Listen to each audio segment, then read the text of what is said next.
오늘 우리에게 주시는 말씀은 시편 139편 1절로부터 4절의 말씀과 히브리서 4장 12절로부터 13절의 말씀입니다.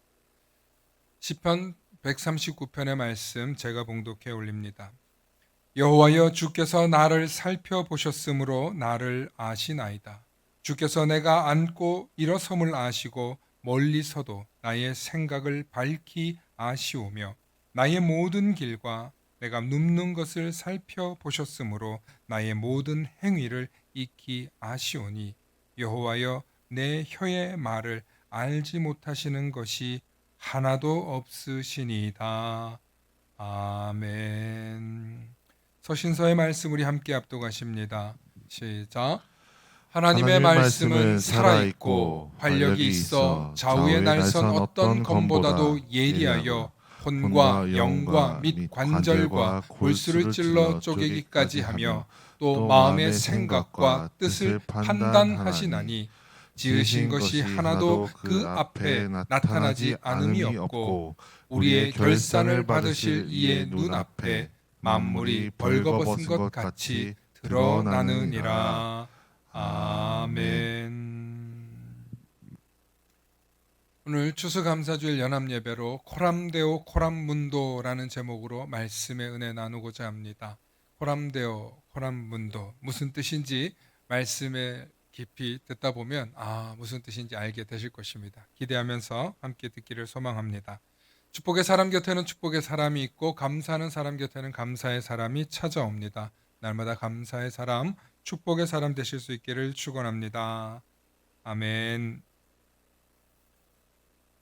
오늘 추수감사절을 맞아서 이렇게 제단 장식도 수고해 주시고 또 음식 준비도 수고해 주신 모든 분들께 너무 감사하고, 지금도 제 코에는 맛있는 음식 냄새가 가득 들어와 있는 것 같아요.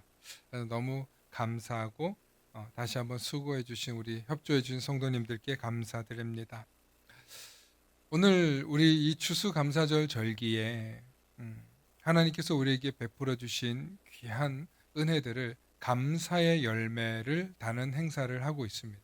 그래서 감사의 열매를 쓰고 있는데 우리가 꼭 깨달아야 할 것이 있는데, 그게 뭐냐면 하나님께서는 우리가 감사한 것보다도 더 많이 주셨다라는 것입니다.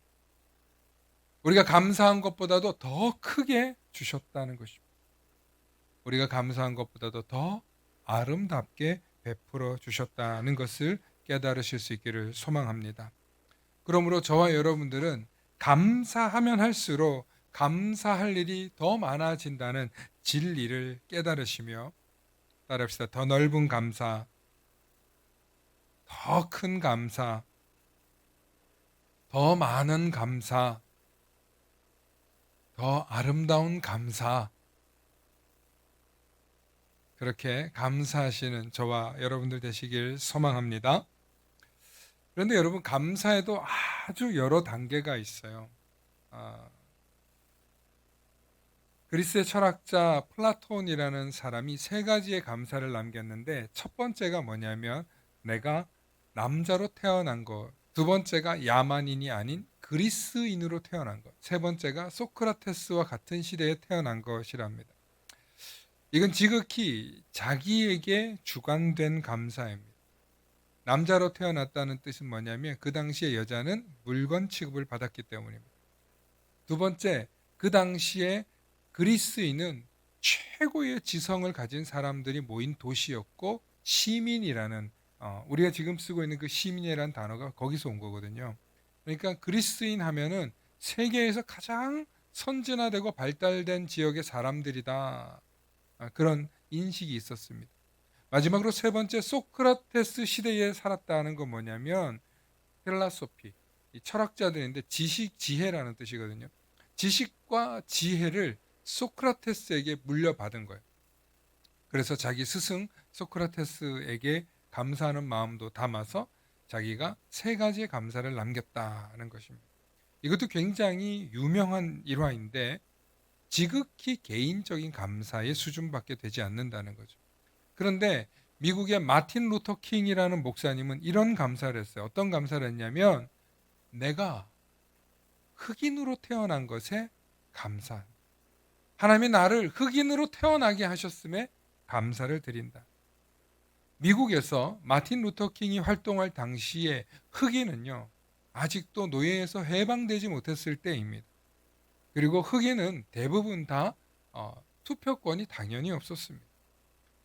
흑인 인권 운동을 했던 마틴 루터 킹이 자신이 흑인으로 태어나서 하나님의 일을 할 수 있게 된 것에 감사하다고 표현한 거죠. 이것은 한 차원, 아니 아주 높은 차원의 감사라고 할 수 있습니다. 바로 누군가를 위한 삶을 살게 된 것에 대해서 감사하는 거죠. 매우 이타적이고 세상을 향해서, 특히 약자를 향해서 감사하는 태도니까 매우 수준 높은 감사라고 할 수 있습니다. 그런데 정말 다음에 감사할 분을 소개할 건데, 이분은 어나더 레벨입니다. 이 정도로 감사할 수 있는 분은 없습니다. 그래서 이분 별명이 뭐냐면 사랑의 원자탄입니다. 들어는 보셨습니까? 손양원 목사님의 10가지 감사. 뭐 보여줄 거면 보여주고, 안 보여줄 거면 안 보여주고, 방송실 정신 차리고 따라오세요. 많아. 여러분, 10가지 있는데요. 저 잠깐 먼저 보여주세요. 날 보여주라고요. 여러분, 손양원 목사님 이야기 여러분 들으셨잖아요. 근데 이분이 10가지의 감사를 남겼는데 많은 분들이 9가지로 알고 있어요. 오늘 정확하게 그 아들 손동길 목사가 10가지 감사라고 강조한 내용입니다. 그래서 오늘 10가지를 볼 텐데 제가 한번 읽어드립니다. 나 같은 죄인의 혈통에서 순교의 자식들이 나오게 하셨으니 하나님 앞에 감사합니다. 이제 뭔 얘기를 할지 알겠죠? 두 번째, 많은 성도 중에 어찌 이런 보배를 내게 맡겨주셨는지 그 점 또한 하나님 앞에 감사합니다. 지금 이 상황이 무슨 상황이냐면 자기 두 아들을 총살한 그 죽음 앞에서 순교식 장례식에서 지금 고백하고 있는 거예요. 근데 거기서 이런 보배라고 표현한 사람이 누구냐면 자기 아들 죽인 이 공산당을 놓고 그 고백을 하고 있는 거예요. 내 아들 죽인 일반 사람이면 뭐예요? 원수죠, 원수. 지금 여기가 어디라고 와 할 수 있는 그런 자리죠. 세 번째, 삼남 삼녀 중에 가장 귀여운 두 아들, 큰아들과 둘째 아들입니다. 두 아들을 바치게 된 나의 축복을 하나님 앞에 감사합니다. 넷째, 한 아들의 순교도 귀하다 하거늘 두 아들의 순교라니 감사합니다. 다섯 번째, 예수 믿고 누워 죽는 것도 큰 복인데 와석 종신이라고 해요. 옛날에는 누워서 병들어 죽는 사람 많았어요. 그런데 예수 믿고 죽으니 그래도 어디 가요? 예수 믿고 죽으니 어디 가요? 천당 간다. 그래가지고 감사하다는 고백이 많았어요. 옛날에는요, 집집마다 가난하고 병들어서 누워서 돌아가시는 분 많았어요. 그런데 그럴 때 찾아가서 임종 예배 드려주고 기도해 주면서 예수 믿게 해서 구원시킨 일이 얼마나 많았는지 몰라요. 그래서 와석 종신이란 말이 지금은 안 써요. 그런데 와석 종신하며 해도 감사한데 전도하다가 총살 순교 당함이 감사합니다. 어나더 레벨 맞죠? 네. 여섯 번째, 미국 유학 가려고 준비하던 내 아들. 얼마나 인텔리였는지 알 수 있겠죠. 그런데 미국보다 더 좋은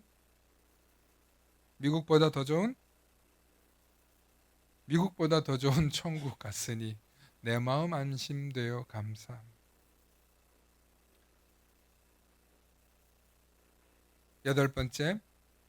일곱 번째, 나의 사랑하는 두 아들을 총살한 원수를 회개시켜 내 아들 삼고자 하는 사랑의 마음 주신 하나님께 감사합니다. 아마 이 마음 때문에 이게 변화된 것. 여덟 번째, 두 아들의 순교로 말미암아 무수한 천국의 아들들이 생길 것이 믿어지니 우리 아버지 하나님께 감사합니다. 아홉 번째, 이 같은 역경 속에서 이상 8가지의 진리와 하나님의 사랑을 찾는 기쁜 마음, 여유 있는 믿음 주신 우리 주 예수 그리스도께 감사합니다. 10번째, 끝으로 오 주여 나에게 분수에 넘치는, 이 분에 넘치는 과분한 큰 축복 주신 하나님께 감사하며 영광 돌려 드리나이다 하고 아들 장례식에서 이것을 외칩니다. 어나더 레벨이죠. 사랑하는 성도 여러분, 대한민국 초대교회의 목사님의 감사의 수준이 어느 정도인지 우리는 볼 수 있습니다. 표본이죠, 표본. 네. 막 고개를 절레절레 흔드는 분도 있는데, 여러분 손양원 목사님처럼 다 하라는 건 아니에요. 할 수 없을 것입니다. 하지만 그분의 10분의 1이라도 닮아가려는 노력이 여러분들에게 있으셨으면 좋겠습니다. 왜냐하면 손양원 목사님은 그 이후로 불행하게 살았을까요? 행복하게 살았을까요? 나중에 가족들의 증언들이 나오고 많은 이야기가 나오는데 손양원 목사님 복음 전하시다 순교하고 돌아가십니다. 그리고 그 역사가 길이 남아서 그 지역에 지금도 저 위에 애향원에는 아직도 많은 사람들, 또 그곳에서 나병 환자들 고름 빨다가 헌신하시고 말 그대로 예수의 삶을 살다 간 목사다. 그래서 그를 사랑의 원자탄이다. 자기 아들 죽인 그 공산당 양아들 삼아 목사 만들었으니 이 또한 위대하다. 모든 아들 다 목사 만들어서 복음 전도시키니 또 태중에 나중에 손동길 목사라는 분은 이 아버지 그 돌아가실 때 이후에 태어나요. 그래서 돌아가시고 직후에 태어나서 돌 전에 아버지 장례식을 치릅니다. 그러니까 피난길에 우리 그 시절에 얼마나 어려움 속에서 우리 민족이 살았는지를 알 수 있는데 그 속에서 그 역경 속에서 감사했다는 이 감사의 수준이 곧 우리의 인격의 수준이요 우리의 행복의 수준이고 더 나아가서 우리의 축복의 수준이 된다는 사실을 깨달으실 수 있기를 축원합니다. 어떤 상황에 놓여 있느냐가 중요한 게 아니라 내가 어떤 상황 속에서 어떻게 감사하겠냐고 결단하는 게 훨씬 더 중요해요. 불행한 일, 어려운 일 누구에게나 찾아온다는 거예요. 그런데 그 순간에 난 어떻게 하기로 했다? 감사하기로 했다. 선포하십시오.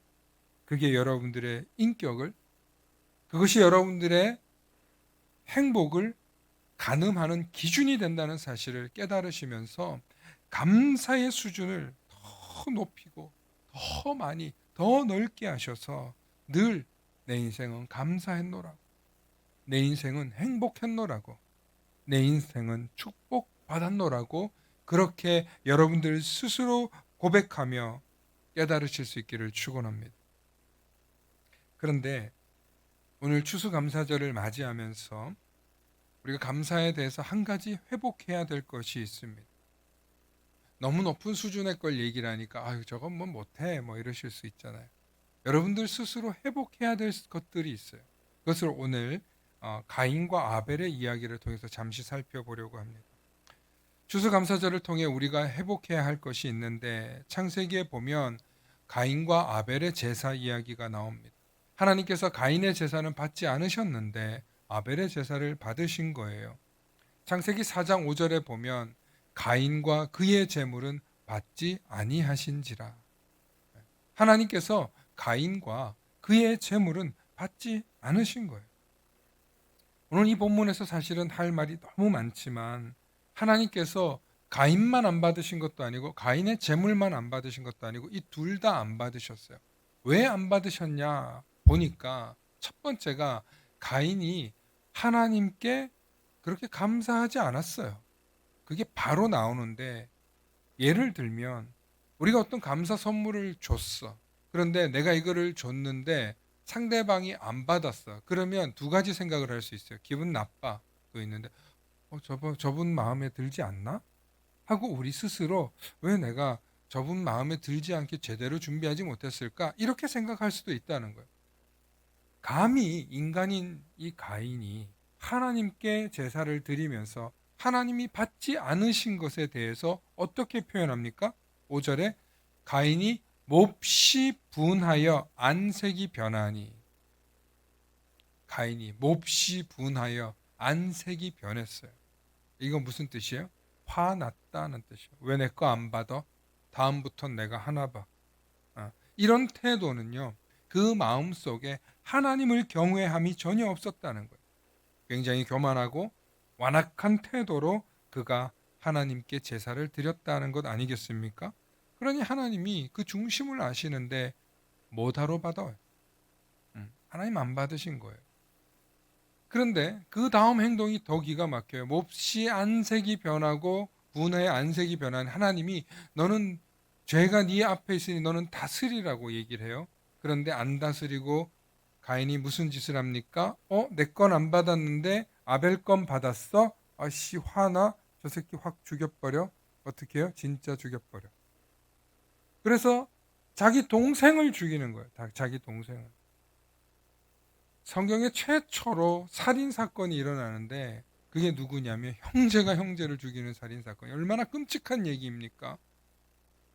그러니 가인이 얼마나 교만하고 그 마음에 그 중심에 하나님을 두려워하지 않는 모습이 있었다는 거예요. 하나님을 경외하지도 않고 하나님을 두려워하지도 않는데 하나님을 존경하는 마음이 1도 없는 녀석이 제사를 드리는데 하나님 그거 받으시겠어요? 그래서 안 받았다는 거예요. 히브리서에서는 그가 안 받은 이유 말고 하나님께서 받으신 이유에 대해서 얘기하는데 믿음으로 아벨은 가인보다 더 나은 제사를 하나님께 드림으로 의로운 자라 하시는 증거를 얻었으니 여기서 중요한 건 믿음으로예요. 아벨은 믿음으로 드렸어요. 하나님께 제물을 바쳤는데 어떻게 드렸냐고요? 믿음으로 드렸어요.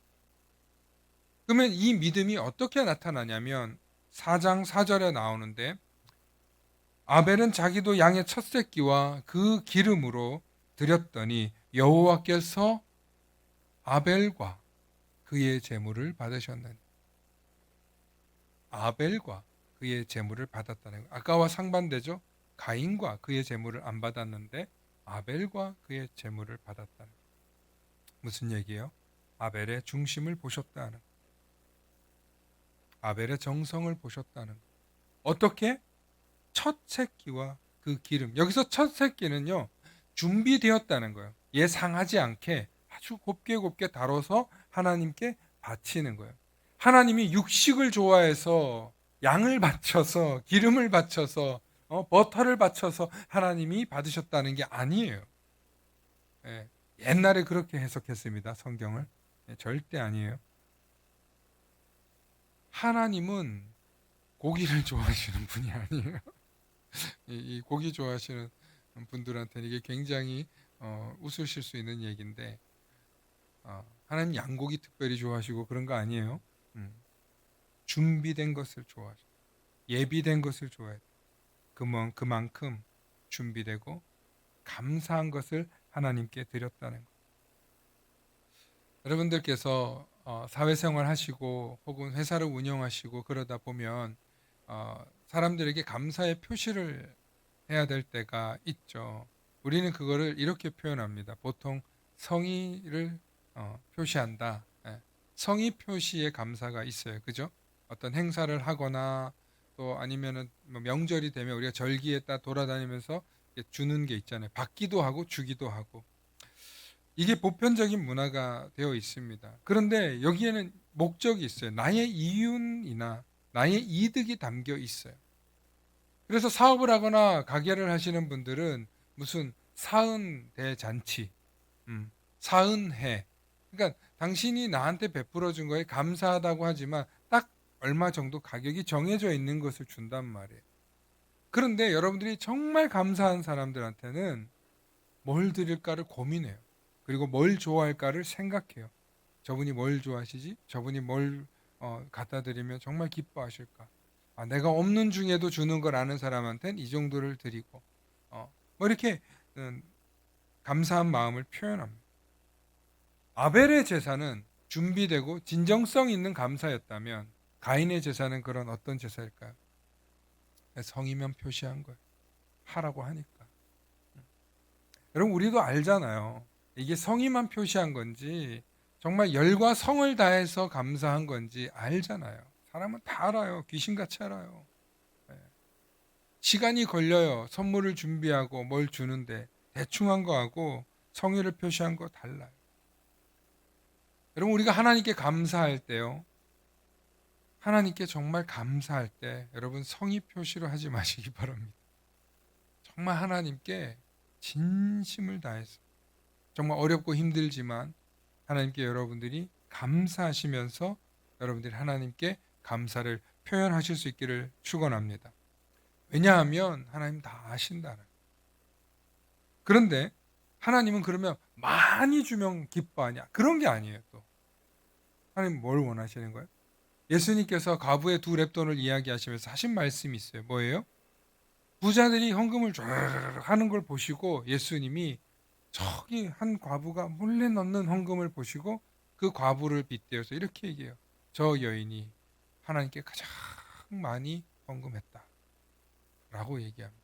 그러니까 하나님은 질과 양으로 따지시는 분이 아니라 정성을 가지고 얘기하시는 거예요. 그러니까 가인의 감사처럼 성의 표시가 아니라 정말 내가 하나님께 진정을 다해서 감사. 우리 누가복음 21장 1절로부터 3절 말씀 한번 보실까요? 여러분들 목소리로 한번 읽어주시기 바랍니다. 시작. 예수께서 눈을 들어 부자들이 헌금함에 헌금 넣는 것을 보시고 또 어떤 가난한 과부가 두렙돈 넣는 것을 보시고 이르시되 내가 참으로 너희에게 말하노니 이 가난한 과부가 다른 모든 사람보다 많이 넣었도다. 아멘. 아멘. 여러분, 예수님께서 이렇게 말씀하신 이유가 있어요. 그 과부는 그게 전 재산이었어요. 그게 그의 일용할 양식을 넘어서 한 달 생활비였어요. 그러니 예수님이 그걸 보시고 막 부자들이 소리내어서 막 은전이 떨어지는 그런 헌금을 기뻐하시는 게 아니라, 너희도 유세하려고 하는 그런 헌금 하나님 기뻐 받으시는 게 아니라 정말 정성을 다한 헌금을 하나님은 기뻐 받으신다는 그 마음, 그 정성. 그거 없으면 이 여자는 죽을 수도 있는 그런 헌금이었다는 거예요. 우리가 추수감사절을 통해 깊이 깨달아야 할 것은 하나님은 우리의 형편을 아세요. 우리의 어려운 상황도 아세요. 우리가 힘들어하고 있는 상황 속에서도 최선을 다해 하나님께 감사할 때 하나님 반드시 칭찬하실 뿐만 아니라 하나님은 더 크게 감사할 것으로 부어주시는 분임을 경험하실 수 있기를 축원합니다. 이건 우리 그리스도인들이 경험해야 되는 일이에요. 그리고 경험을 통해서 우리 그리스도인들이 세상 사람들에게 알려줘야 되는 거예요. 어떻게? 따릅시다. 야, 감사하면 감사할 일이 줄줄이 사탕이야. 예. 감사하는 사람에게 감사의 사람이 찾아온다는 이 명언은요, 김태강 목사가 개척 초기 때부터 한 이야기인데요. 정말 여러분, 감사하는 사람에게 감사의 사람이 찾아온다는 걸 저는 매 순간 경험해요. 여러분들이 복 받기를 원합니다. 여러분들이 잘 살기를 원합니다. 여러분들이 복되시기를 원해요. 그러려면 여러분들이 뭘 해야 된다고요? 예, 제가 여러분들을 감사해 드릴까요? 감사하지 않겠습니다. 그 감사가 아니고 정말 하나님께 감사하십시오. 그리고 사람들 앞에서도 감사하며 살아가실 수 있기를 바랍니다. 여러분, 하나님께서 우리가 세 번째로 알아야 될 것은 하나님께서 뭘 원하시는지 알고 감사하라는 거예요. 중요한 건 그게 뭐예요? 성의 표시만 하는 감사가 아니라 진짜 감사하는 거예요. 하나님께서 무엇을 원하는지 알고 감사하는 태도가 진짜 감사의 태도입니다. 여러분, 교회 와서 처음 예수 믿으면서 이제 예수 좀 믿어볼까? 혹은 이제 복 좀 받아볼까 하는 마음으로 교회 오신 분들이 있어요. 그런 분들이 이렇게 기도합니다. 처음에 하나님 복 좀 많이 주십시오. 복 많이 받으면 제가 나눔도 하고 하나님한테도 잘할게요. 여러분, 이게 진심이에요. 여러분들 처음 예수 믿는 사람들의 기도예요. 대부분 다. 지금도 그런 분들도 있을지 몰라요. 그런데 여러분, 인간의 마음은 어떤지 아세요? 화장실 들어갈 때 다르고 나올 때 달라요. 자식들이 부모님한테 잘할게요. 제가 성공하면. 그런데 부모하고 한동안 멀리 떨어져 있어요. 어떻게 지내는지도 몰라요. 바쁘게 돈 벌고 일하며 사느라 정신없이 지내요. 그러다 보니 부모님이 뭘 좋아하는지, 꽃을 좋아하는지, 짜장면을 싫어하시는지, 무슨 색깔을 좋아하시는지, 요즘 건강 상태는 어쩐지도 몰라요. 뭐 하느라 바빠요? 돈 버느라 바빠요. 그렇게 돈 버느라 바쁜 그 인생이 부모가 뭘 원하는지도 모르면서 살면서 나중에 성공했어.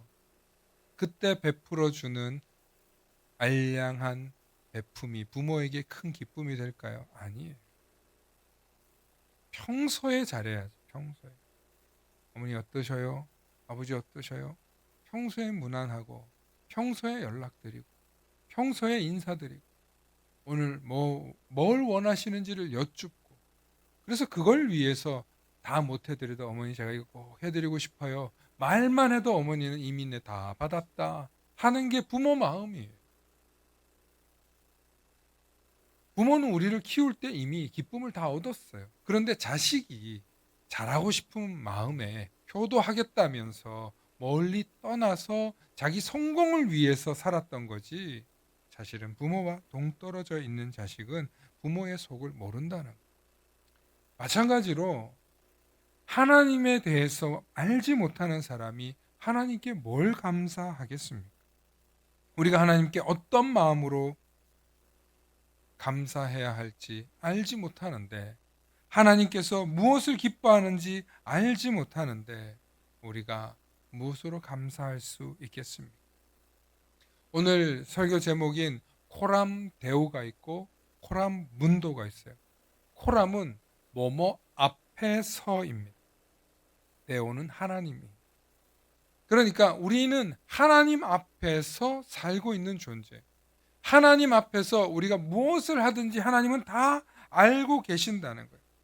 시편 139편 1절로부터 4절 말씀 우리 함께 보십니다. 시편 139편 1절로부터 4절 말씀 함께 읽어 주십니다. 시작.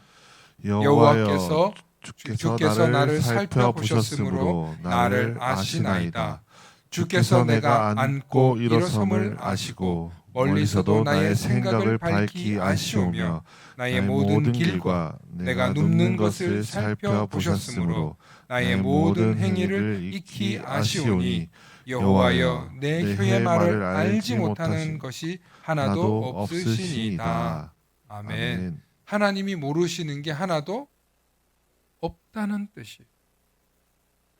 시편이 기록한 기자의 보니 인생을 살아보니 하나님께서 우리의 모든 행위를 아시더라는 거예요. 그래서 히브리서 4장 13절에는 지으신 것이 하나도 그 앞에 나타나지 않음이 없고 우리의 결산, 여기서 결산은요 죽음 이후에 하나님 앞에 섰을 때를 뜻하는 거예요. 하나님 앞에 섰을 때, 고람되어 되었을 때 우리의 모든 것이 벌거벗은 것처럼 드러나게 될 거라는 거예요. 그러니 고람데오의 정신이 있는 사람은 하나님 앞에서 속일 생각을 하지 말라. 하나님은 속으시는 분이 아니라는 사실. 하나님은 알고는 속아주시지만 하나님은 우리의 잔꾀로 속지 않는 분이라는. 그러니 우리가 하나님께 감사하겠다라고 하는 그 고백을 매일매일 입술로 하는 것도 굉장히 중요합니다. 그런데 더 중요한 건 내가 뭘 할 때 하나님이 좋아하실까?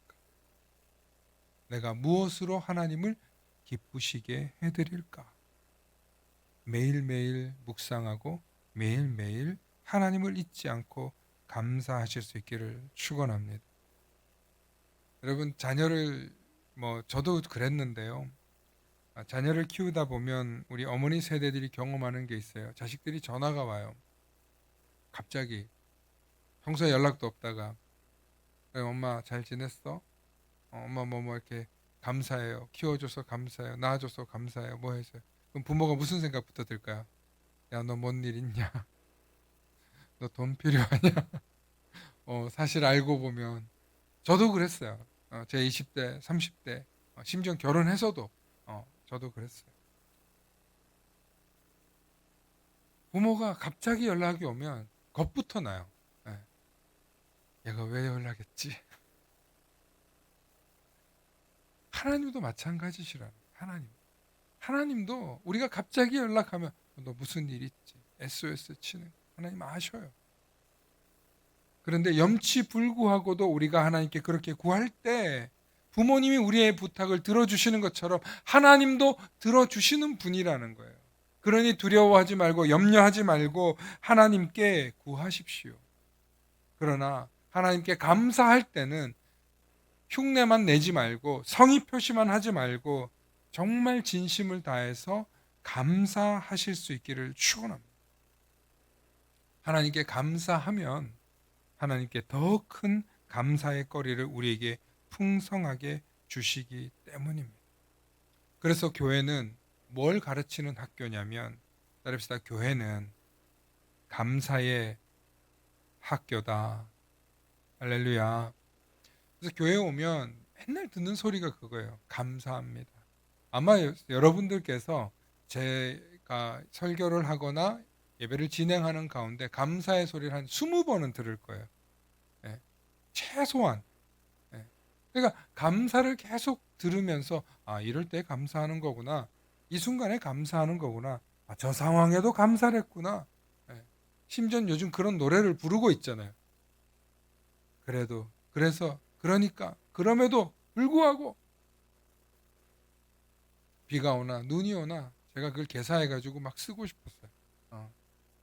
봄, 여름, 가을, 겨울 우리 임수진 전사님의 곡에도 감사의 고백이거든요. 봄, 여름, 가을, 겨울도 감사의 고백인데 여러분 우리가 정말 모든 순간에 감사하실 수 있기를 축원합니다. 이제 말씀을 마치려고 합니다. 여러분 손양원 목사님의 10가지 감사 우리 다시 한번 읽어보면서 정말 우리가 이런 감사의 단계로 나아가고자 하는 그런 믿음과 소망이 있기를 바라면서 우리 10가지 감사 함께 읽어보십니다. 첫째 하면 여러분들이 읽어주시는 거예요. 시작. 첫째, 나 같은 죄인의 혈통에서 순교의 자식들이 나오게 하셨으니 하나님 앞에 감사합니다. 둘째, 많은 성도 중에서 어찌 이런 보배를 내게 맡겨 주셨는지 그 점 또한 하나님 앞에 감사합니다. 셋째, 삼남 삼녀 중에서 가장 귀여운 두 아들을 바치게 된 나의 축복을 하나님 앞에 감사합니다. 넷째, 한 아들의 순교도 귀하다 하거늘 두 아들의 순교라니 감사합니다. 다섯 번째, 예수 믿고 누워 죽는 것도 큰 복인데 하물며 전도하다 총살 순교 당함이 감사합니다. 여섯째, 미국 유학 가려고 준비하던 내 아들 미국보다 더 좋은 천국 갔으니 내 마음 안심되어 감사합니다. 일곱 번째, 나의 사랑하는 두 아들을 총살한 원수를 회개시켜 내 아들 삼고자 하는 사랑의 마음 주신 하나님께 감사합니다. 여덟 번째, 내 두 아들의 순교로 말미암아 무수한 천국의 아들들이 생길 것이 믿어지니 우리 아버지 하나님께 감사합니다. 이 같은 역경 속에서 아홉 번째, 이상 8가지 진리와 하나님의 사랑을 찾는 기쁜 마음, 여유 있는 믿음 주신 우리 주 예수 그리스도께 감사합니다.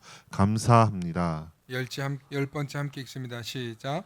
끝으로 오 주여 나에게 분수에 넘치는 과분한 큰 복 주신 하나님께 감사하며 영광 돌려 드리나이다.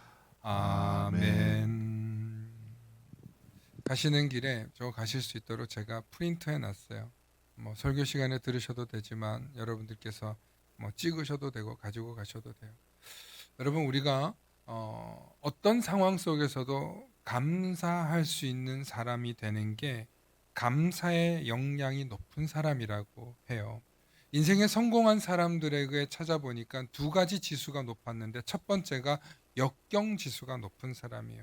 그런데 이 역경 지수가 높은 사람의 특징이 뭐냐면 감사의 지수가 높은 사람이었다라는 결론이었습니다. 사랑하는 성도 여러분, 역경 속에서 감사하는 일이 쉽습니까? 거의 불가능에 가깝습니다.